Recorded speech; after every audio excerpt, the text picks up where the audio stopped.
गौशाला में पौधे लगेंगे और जहाँ भी पौधे लगेंगे बुलाया जाएगा गौसेवकों को और जरूर गौशाला पहुंचेगा, पौध लगाएगा।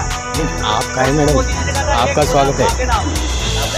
माने एक पौधा और लगा 10 लगा लिया 50 लगा लिया, इसका मतलब एक पौधा तो लेके जाएगा गौशाला में। बड़े पेड़ या तो पानी की कमी नहीं है, या तो पानी खूब है, तो यहाँ तो लगना ही चाहिए। या वृक्षारोपण करो और हमें बुलाओ।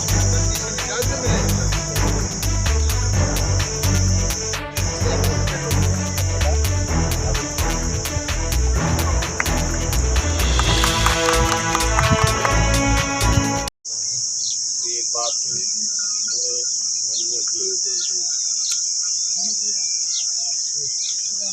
कि गौशाला या संरक्षण का स्थान इसमें विराजमान पहले आप अपना वो परिचय भी दे सकते हैं।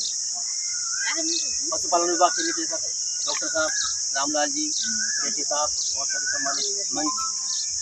मैं राजेश कोईवाल। वैसे लोग रक्तवीर कहते हैं, लेकिन गौ सेवा करते हुए मेरे को लगभग 10 साल हो गए और इतनी सी गौ सेवा करता हूँ। मेरे सामने कोई बीमार या दुर्घटना में घायल गौ सेवा हो गई, कोई मिल गई पड़ी हुई गौ माता, तो उसका वहाँ से अपने खर्चे पे जो भी साधन का खर्चा उसको ले जाके गौशाला में पशु चिकित्सालय में भर्ती करवा देते हैं।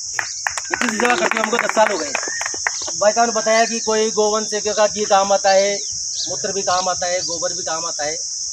अपनी माँ हमें 9 महीने पेट में रखती है, कोख में पालती है, उसके बाद साल भर तक से अपना दूध भी पिलाती है। अपनी माँ की जिम्मेदारी पूरी होगी, पालन पोषण खिलाना सब करती है। उसके बाद हम जवान होते हैं, फिर हमारी जिम्मेदारी तय होती है कि हम अपनी माँ के अंदर अपना लाभ देखेंगे कि माँ में कोई लाभ दे तभी उसका पालेंगे। वैसे ही गौ माता है, जिस दिन हमारी माता में दूध पिलाना बंद कर देती है उस दिन से गौ माता में दूध पिलाना शुरू करती है। तो प्रथम तो हमारी माँ है, दूसरी हमारी गौ माता है। तो हिंदू समाज तो गौ माता को माता मानता ही है, तो प्रथम दायित्व तो हमारे हिंदू समाज का है। तो हिंदू समाज इसमें गौ माता में लाभ ना देखें कि ये लाभ हो तभी मैं गौ माता को पालन पोषण करूँगा। बिल्कुल बिल्कुल, ये तो त्याग कर दो। सबसे पहले भावनात्मक जुड़ाव गौ माता से प्रत्येक व्यक्ति का होना चाहिए। जब तक प्रत्येक व्यक्ति अपनी माँ को समान गौ माता को माता नहीं मानेगा तब तक ये सब मीटिंगें या फिर सब कोई मतलब नहीं है। इससे प्रत्येक व्यक्ति के अंदर ये भावना जागृत होना चाहिए कि गौ माता मेरी माता है, इसका दूध पीकर मैं बड़ा हुआ हूँ, तब इसका निस्तारण स्थायी समाधान होगा। गौशाला में लाके छोड़ देंगे तो गौशाला में ये पता नहीं किस तरह से पप्पू जी इस गौशाला को चला रहे हैं, घर घर जाते हैं, मांगते हैं चारा, कभी चंदा कभी क्या, बड़ी मुश्किल से इसका संचालन हो रहा है। अब लाके मालूम भी यहाँ पे गौशाला में लाके गायों को छोड़ देंगे, वो कैसे अपना पेट पालेगी? ना तो सरकार से अनुदान मिलता है, न कोई सहायता आम लोगों से मिल पाती है, न कोई ग्रामीण क्षेत्र की सहायता मिल पाती है। थोड़ी बहुत मिलती है, थोड़ा बहुत इधर से करके गौशाला चला रहे हैं। तो प्रत्येक व्यक्ति का इसमें भावनात्मक जुड़ा होना जरूरी है। जिस प्रकार अपनी माँ की जिम्मेदारी हम निभाते हैं उसी प्रकार गौ माता के प्रति भी हमारी जवाबदेही बनती है। हम जैसे डॉक्टर ने बताया कि 1000 कमाए तो 10 रुपये, 1000 कमाओ तो 100 रुपये अपने गौ माता के नाम के निकालो, 100 रुपये अपनी माता के नाम के भी निकालो। ऐसे कितने लोग हैं? बहुत कम लोग मिलते हैं जो अपनी माँ के लिए भी पैसे देते हो, नहीं है किसी के पास समय, क्योंकि घर ही नहीं चलता महंगाई के ज़माने में। तो मेरा तो ये कहना है कि जैसे अपनी माता के लिए भी निकालो, गौ माता के लिए भी 100 निकालो। 800 रुपये में आप भूखे नहीं मर रहे, और 1000 रुपये आज के दौर में कमाना कोई बड़ी बात भी नहीं है। तो 50 रुपये अगर गौ माता के नाम पे निकालेगा तो ये धर्म है। और कहते हैं कि जब धर्म होता है ना वो कर्म साथ चलता है, और जब धर्म करोगे कर्म साथ चलेगा तो आपकी आमदनी अपना आप बढ़ती जाएगी। जब मैं भी एक मजदूर के घर में पैदा हूँ, कोई लखपति करोड़पति परिवार से नहीं आता हूँ। एक मेरे पिताजी मजदूरी करते थे, वहाँ से मैंने जन्म लिया और लोगों से सीखा, देखा। ज़्यादा पढ़ा तो नहीं गौ माता के बारे में, लेकिन देखा। वो सेवा करते करते हम आगे बढ़ते आज ये कंडीशन है कि हम बड़े बड़े लोगों के बीच में बैठते हैं, बातचीत करते हैं। वहाँ हमारा मान सम्मान भी होता है। क्यों होता है कि हम उसको डाल दो, फिर 2 फीट फिर उसके ऊपर गोबर डाल दो, फिर उसके ऊपर मिट्टी डाल के और उसको ज़मीन से ऊपर थोड़ा ऊपर, ताकि उसमें बरसात का पानी अंदर नहीं जाए। उसको आप ऐसे कर दो तो 1 वर्ष बाद वो 1 एकड़ भूमि यानी 2.5 बीघा का खाद, बहुत उत्तम खाद उसमें निकलेगा। और वह खाद निकलने के बाद फिर उसका सब कुछ गल जाएगा, केवल खुर और सींग 2 चीज़ बचेगी। तो सींग जो है, ये सींग भी बहुत कीमती है गाय का, इससे सींग खाद बनती है। इसकी भी 2 तरह की खाद बनती है। एक तो सिलिका खाद, सिलिका खाद होती है अपने जो नदी के किनारे चकमक पत्थर मिलते हैं ना, पहले अपने गांव में जो बीड़ी जर्दा वो अपना बीड़िया वो पीते थे, तंबाकू, तो उस चमक से आग पैदा करके, माचिस नहीं होती थी पहले, तो उससे बीड़ी आग पैदा करके पीते थे।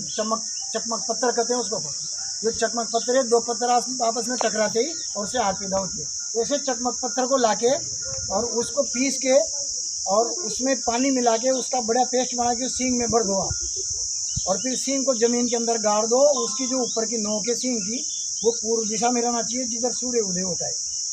6 महीने बाद उसको अपन निकालेंगे तो उसमें एक बहुत ज़बरदस्त बढ़िया क्वालिटी की खाद निकलेगी। उसकी वो जो खाद है उसको 100 किलो पानी में और घोल के और फिर उसका आप ज़मीन के ऊपर स्प्रे करोगे तो वो ज़मीन उपजाऊ हो जाओगी। और जिस आप जो भी खेती करते हैं उसको स्प्रे करने के बाद 20% उपज ज़्यादा होगी। जैसे लहसुन ही करते हैं या गेहूँ करते हैं, तो आपके जैसे मान लो लहसुन, आप उनमें से किसी ने लहसुन किया है क्या? नहीं किया। गेहूँ किया है? गेहूँ कितना बेटा एक बीघे में? 7 क्विंटल, 8 क्विंटल। तो 8 क्विंटल का 20% कितना हुआ? 8 दूना 16, यानी 1.5 क्विंटल और बढ़ गया। तो 1.5 क्विंटल आपके ज़्यादा बैठेगा उस खाद के डालने से। फिर 2 बार तो इस तरह से वो सिलिका खाद बनेगा उसी सींग से। और उसके बाद तीसरी बार दूध देने वाली बछड़े की माँ जो गाय है उसका गोबर उस सींग के अंदर भर दो और उसको इसी तरह से ज़मीन के अंदर गाड़ दो। और जो नोक है ऊपर की वो पूर्व दिशा में रहना चाहिए। तो 6 महीने में उसमें भी एक बहुत उत्तम प्रकार की सींग, उसको सींग खाद कहते हैं। पहले जो सिलिका बनाए उसको सिलिका खाद, इसको सींग खाद कहते हैं। तो सींग खाद वो बनेगी।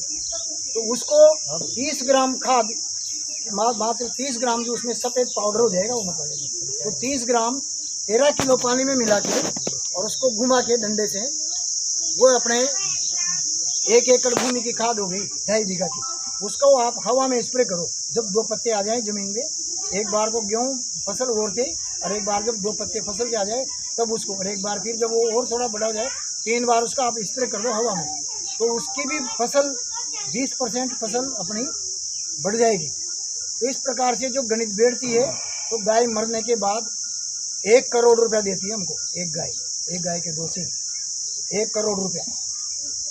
उसकी आप जो गणित बैठाएंगे ना, तो ये एक तो हम सब लोगों को गौशालाओं में समाधि खाद, तो जो प्रदूषण होता है ना गाय को अपन बाहर डालते हैं तो वो भी समाप्त हो जाएगा इससे।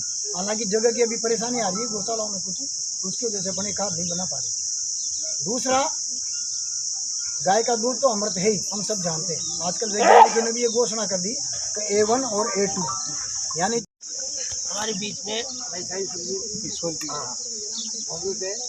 और वो संपूर्ण जानकारी गौशाला को किस प्रकार संचालन कर सकते हैं, किस प्रकार से हम गौशाला को आगे बढ़ा सकते हैं, किस प्रकार गायों की सेवा करें, सारी पूरी जानकारी आप देंगे।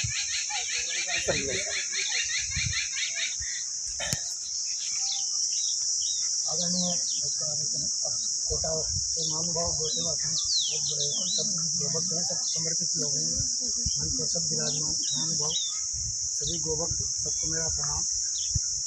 अपने भारतीय जीवन में गाय का बहुत बड़ा महत्व है। गाय को हमने माँ का रूप दिया है, माँ माना है गाय, और माँ ऐसे ही नहीं मान लिया। माँ मानने के पीछे बहुत बड़ा कारण है। अपने जो पैदा करती है माँ,